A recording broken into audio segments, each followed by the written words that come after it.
எப்பயுமே சிரிச்சுட்டே இருக்க முடியாது, புரியுதா?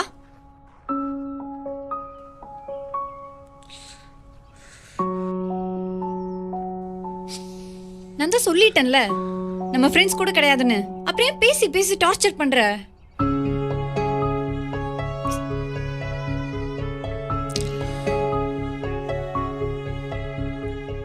Sorry sorry Jasna. நான் தான் ஏதோ நம்ம ஃப்ரெண்ட்ஸ்ன்னு நினச்சி, எனக்கு தெரியாது நீ என்னை வெறும் ஒரு டீம்மேட்டாக தான் பார்த்தேன்னு சொல்லிட்டு.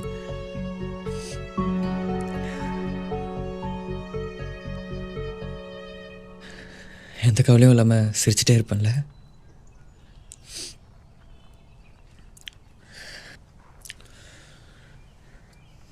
நீ என்னை அப்படி பார்த்ததாவே இருக்கட்டும் ஜஸ்னா.